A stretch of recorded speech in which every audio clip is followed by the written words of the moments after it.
A plane vanished, 239 people were never seen again, and we still don't know why.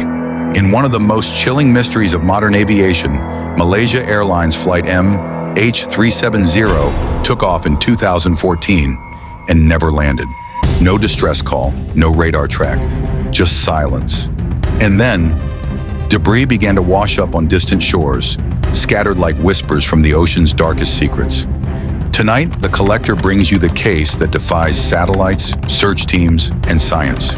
Watch closely, because what happened in the sky above the Indian Ocean may never be fully understood.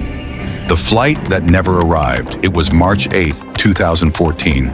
Malaysia Airlines Flight MH370 was scheduled to fly from Kuala Lumpur, Malaysia, to Beijing, China. A standard red-eye flight, it departed at 12:41 a.m. with 239 people on board, 227 passengers and 12 crew members. For the first 40 minutes, everything was normal. At 1:19 a.m., the last voice communication came from the cockpit. The words were simple: "Good night, Malaysian 370." It was the last thing ever heard from the plane. Minutes later, MH370 vanished from radar. Not from one system, but from multiple tracking systems simultaneously. And just like that, it was gone. The immediate response: confusion and delay. Air traffic control in Malaysia didn't immediately notice the disappearance. There was confusion over who was monitoring the aircraft as it passed from Malaysian to Vietnamese airspace. When authorities finally realized something was wrong, it was already hours later. Search and rescue teams were scrambled, starting over the South China Sea. But they were searching the wrong ocean.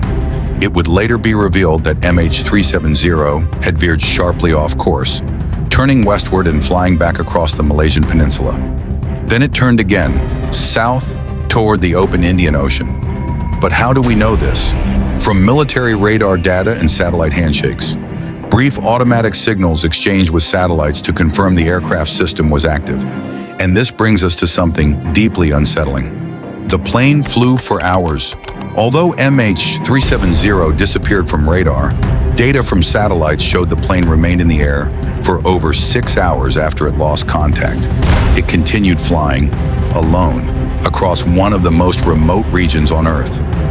No radio communication, no transponder signal, just silence.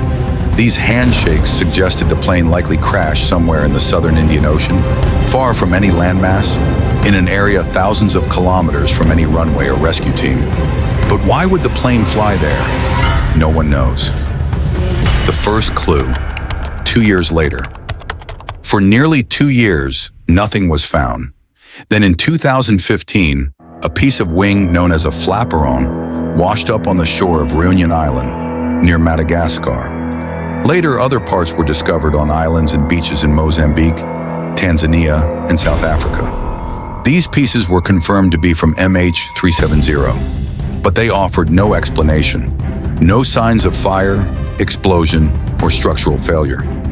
And more disturbingly, the plane's main fuselage, black box, and flight recorders were never found. The Indian Ocean's immense depth made searching nearly impossible, and weather conditions erased any clues about the final moments. Theories multiply. Was it mechanical failure? Was the plane hijacked? Or did the pilot intentionally crash the plane? Investigators examined every possibility. Captain Zaharieh Ahmad Shah, the pilot, came under scrutiny. Some reports claimed he had practiced a similar route on a home flight simulator. Others insisted he was a professional with no motive, but no conclusive evidence was ever found. Only guesses and gaps. Official investigations, too many questions. In July 2018, over 4 years after the disappearance, Malaysia released its final report on the case. The conclusion? We are unable to determine the real cause for the disappearance of MH370. It was a statement that shocked the world.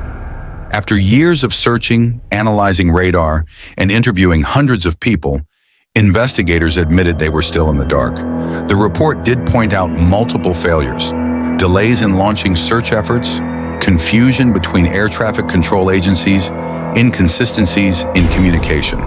And while it suggested a deliberate course change, it could not determine who was responsible or why. For the families of the 239 passengers and crew, it was devastating. They were left not just without their loved ones, but without closure. The pilot's suicide theory. One of the most controversial theories is that Captain Zahari intentionally diverted and crashed the plane. Supporters of this theory point to the deliberate course change after radar contact was lost, the shutdown of communication systems, the controlled flight path far into the ocean, a flight simulator route on his personal computer that resembled the suspected crash course. But there's no proof Zahari had any mental health issues, political motives, or personal troubles serious enough to explain such an act. Friends, family, and co-workers described him as calm, experienced, and responsible. Could someone else have taken control of the plane? Was Zahari overpowered in the cockpit? Or was this all an elaborate cover-up? Was it hijacking or sabotage? Some believe the plane was hijacked and flown to a secret location, but no credible terrorist group ever claimed responsibility. There was no ransom, no message, no motive. Others suspect a mechanical fire or rapid depressurization, where everyone lost consciousness and the plane flew on autopilot until fuel ran out. Yet even in those scenarios, there should have been wreckage, distress signals, or more debris. And then there's the military cover-up theory. Some conspiracy theorists believe MH370 was accidentally shot down or entered restricted airspace, and the truth was hidden. But again, no government has ever admitted such an event, and no physical proof has emerged. The collector's question, what are they not telling us? The collector has followed every dark corner of this case and still wonders. Why did a plane with modern navigation vanish so easily? Why did the search focus shift so many times?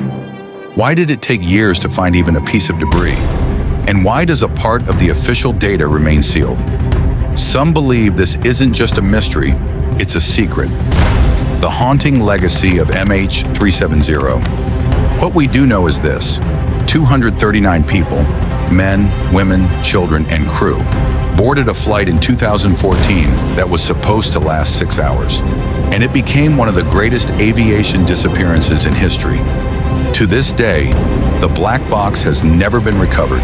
The fuselage lies somewhere unknown, and the last seconds of MH370 remain a void in time. The Indian Ocean holds its secrets well, but somewhere out there, the wreckage remains, silent, deep, and unanswered. A reminder in the sky. For the families of those on board, time has not healed the wound. Some still gather each year to hold vigils, share memories, and beg for renewed search efforts. A few even travel to beaches in the hope of finding another fragment of the plane. Anything to keep hope alive. This isn't just a story about aviation. It's about how even in an age of satellites, sensors, and real-time data, the sky can still keep a secret. If you made it this far, remember their names, because they never came home, but they deserve to be remembered. Do you think the truth about Flight MH370 will ever come out? Share your thoughts in the comments and subscribe for more real-life mysteries with the collector who dives deep into the shadows the world tries to forget. Until next time, watch the skies.